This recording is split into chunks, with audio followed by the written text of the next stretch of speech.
Thank you to Surfshark VPN for sponsoring this video and offering my viewers 83% off and 1 month extra for free. Check the link in the description below for more details. Now, on to the video. So, Microsoft. You probably know who they are, right? Well, yeah, see, back in the day, they had flying games and some pinball games. There was a lot of games. And sure, Microsoft Spider Solitaire might appeal to a wide audience, but it's not bringing home the bacon like that. Point is, Microsoft was big. Games were not. But Microsoft wanted to be bigger, to make sure that they were the biggest of anything ever. And the one thing that scared them was, well, entertainment. Mind share. Go into a living room in the 1990s, and you're not going to see a Microsoft thing. It's over there. You'll see TVs from Sony, headphones from Sony, speakers from Sony, Spyro from Sony. And Microsoft didn't like the idea of somebody else owning things. But there's a problem. Microsoft, they don't really know how to make these electronic doodly-doos. So getting into all of these businesses was probably a bad idea. But you know what they did do? They made software. And what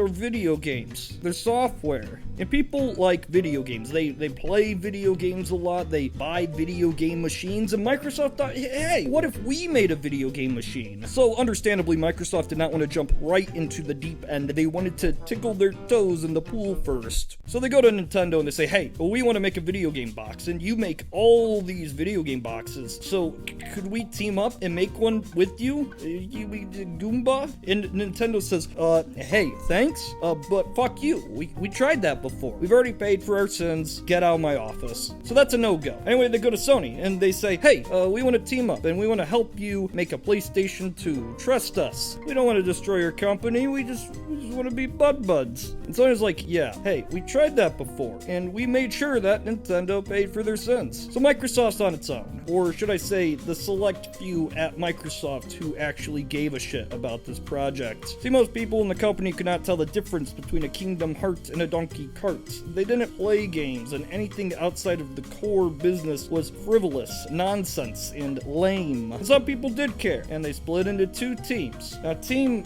A was just playing it safe, make a good old game console. Nothing too fancy, tried and true, same but new. The other team, Team 1, was doing something else. Their idea was, what if you could just take a computer and just disguise it as a game console? It would run Windows, and you'd install your games to the hard drive. It was a PC. It was a 2000s DirectX API Windows PC in a box. An Xbox. So they draw their stuff and they have fun. And now it's time to show it to the big man, the daddy, Bill Gates. And he takes a look at the ideas and he says something along the lines of this. Back in the 80s, it was huge in a business. They were huge machines. You know, I started in a garage. Okay, I think that, yeah, that's enough. Then he picks Team 1. He likes computers. He's Bill Gates. Turns out computers do more than play just video games. And so they aren't always the most optimized machines to just play video games. Putting generic Windows and PC parts in a box means you just get a really shitty early 2000s computer. So they took some of Team A's ideas and they're like, yeah, okay, we'll make it a real game console. We'll get rid of Windows. We don't need to install it, but let us have our hard drive and our Ethernet. Make it a beast, a monolith that if dropped on a small child would result in instant death. Perfect. Let's go show Bill. So it's Valentine's Day 2000, and they go up and they show him what they've got planned. All this hard work culminating in a single meeting. And he looks at it, and he looks at them, and just says, fuck you fucking fucks. This thing really sucks. He yells for a couple hours, crushing their dreams and aspirations. He complains a lot. It says it's too expensive. It doesn't even run Windows anymore. I made Windows. Sony has Ape Escape. You ain't got shit. And then after all the balls have been busted, one guy raises his hand and he's like, hey, Bill, you remember Sony. Remember why we did this, Bill, this whole project. Because you want to kill Sony? You remember that, Bill? And Bill pauses for a moment, a glint in his eye, and he says, oh yeah, okay, I like it. But yeah, this thing needs exclusives. Luckily, one of the guys knew a guy at Bungie. They knew Bungie was going bankrupt, so they bought Bungie. And they tried to buy Blizzard, but, you know, someone outbid them. Doesn't matter. This thing's got to launch soon. E3's coming up, so we got to make a good first impression to those eager masses. Yeah, and at this showing, they failed miserably. The console wasn't done, the boxes were running at half power, the games were just, not even close to being finished. Come on. And most people just dismiss the Xbox as another inevitable failure in a long tradition of inevitable failures. Surprisingly enough, it did not fail. But it didn't succeed because of specs, or the Microsoft brand, or because of Bill, but because of a game. A game called...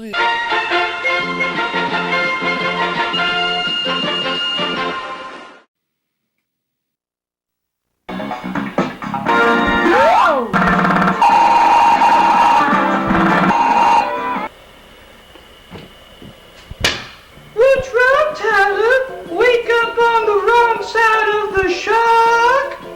No, Mr. Shark, it's the internet. The internet service providers throttle my speeds.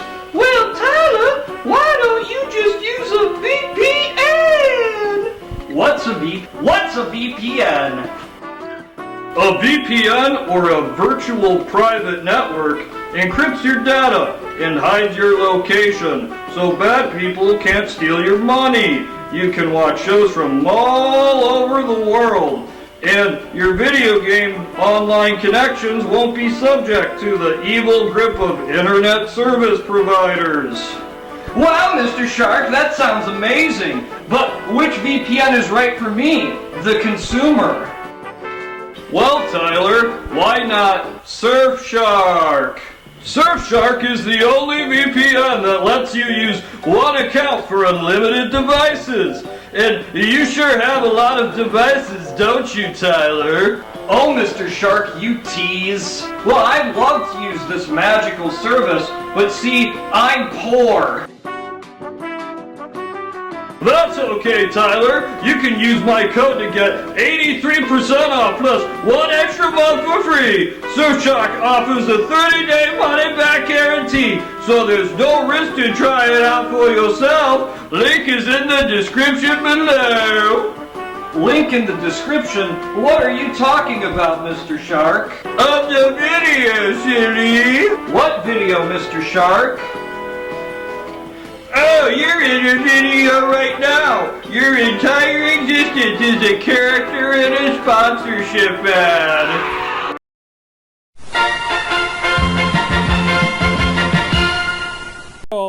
It's Halo. You already know it's Halo. Look, if you would go and ask the original Xbox team, why did this thing take off? They would just say Halo, because without Halo, Xbox would have died. It's kind of funny, because before this game came out, nobody really cared about it. Nobody planned on this being a breakout hit. And that's because, remember that first-person shooters weren't really a thing on consoles, or at least a thing that worked well. If you play on mouse and key, you get to shoot the things, and it feels good. But if you gotta use a controller, seriously. And once you know it, when a team actually made a game that worked, it did pretty well. But right now, the Xbox was more than just an experiment. It was a source of revenue. And when that happens, those executives who laughed at it before were no longer chuckling, because now they want it in. And of course, when you get a bunch of greedy old bastards who couldn't give two shits about the video games get into the industry, well, what do you think they're gonna do? The Xbox team was used to being autonomous, almost an offshoot of Microsoft, a team that was able to make decisions quickly and act according to their own ideals. These business guys, let's just say they did not know or care what the consumer wanted. Right off the bat, they demand a Halo 2. And not this Halo 2. No, they want Halo 2 right now. Fucking today. It doesn't matter. Get Bungie off their asses and tell them to make more Master Chef. Now, rushing a game usually means a bad product, and the last thing you want to see out of a newly beloved series is a quick cash grab that ruins the franchise before it can even start. Luckily for us, one of the guys on the team says, hey, you do this, you rush this game out, you're taking a shit on the Halo name, the Xbox name, the Fusion Frenzy name. You do this, motherfucker, and I quit. They're like, whoa, if you care that much,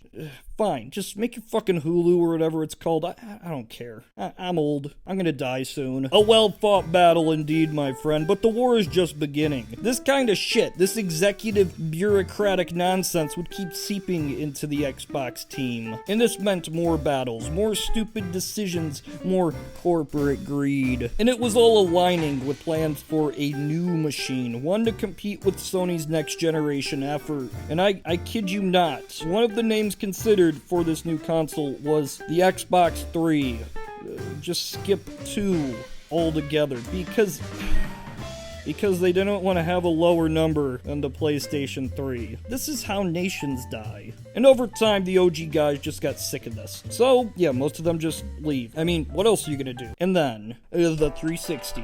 Future-proofed online gaming. It was there before, but still. I mean, you gotta pay for the online. But yeah, those business dudes, they still at the team, so stupid decisions have to be made. And to save money, Microsoft decided, hey, let's use some cheaper stuff in this. Some unproven, cheaper shit. Who cares? They'll eat it up. What could go wrong, right? Right? Yeah, the overheating, the consoles dying, the class action lawsuits. Did no more Kung Fu Panda. The red rings of death. Many consoles perished from this disease in the Great Plague of 2000-something, and many left the Xbox brand because of this. To this day, Gen Z vastly prefers Xbox over the older generations of peoples, because they didn't have to deal with this shit. The 360 had a rough launch, but it did pick up steam. Xbox Live Arcade changed how indie games are perceived, the profits and ratios of developer to platform holders, the Super Meat Boy. Recession hits, no new consoles getting made, guess you're stuck with this, boys. And the 360 had a long-ass lifespan. During this time, we see them copy Nintendo, kind of. It kind of works.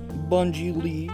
There's still more Halo though, don't worry. Minecraft gets on the Xbox buys the Minecraft. Fable dies, this dies, everything dies, and Gears of War exists. And good it was. Until it wasn't. So it's 2013. A new Xbox is assuredly coming out this year. People are hyped. But pretty quickly, things are being said online. Bad things. We hear rumblings, rumors that the new Xbox will require a constant connection to the internet. Used games will not work. Kinect will be watching you at all times. Things that today might not seem like the biggest deal, but back then, I mean, this was an era before Dogecoin. I don't know. This all leads up to the official reveal of the Xbox One. More like Xbox Done, am I right? I remember it like I was yesterday. I looked over at the computer or whatever, and I saw that face, and those words echoed through my mind. Xbox.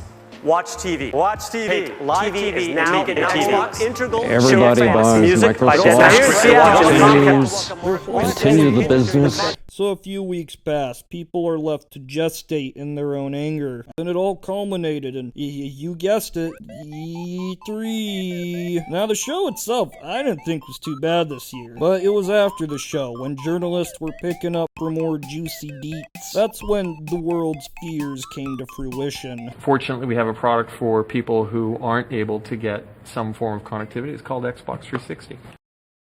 Soon after, Sony revealed a lower price for their box, took a couple digs at Microsoft, and it was decided definitively by everyone alive that Xbox had lost. Pre-order numbers were abysmal, and GameStop was reportedly refusing to sell the product, because, you know, used games. This is the final nail in the coffin. The head of Xbox is either fired, or he quits, who cares, fuck you. Always online and used game restrictions are removed, but it didn't matter. The damage was done. They still have a box that is weaker than another box while also costing more than said box. But now, they're still alive. They survived. You know why? You know why?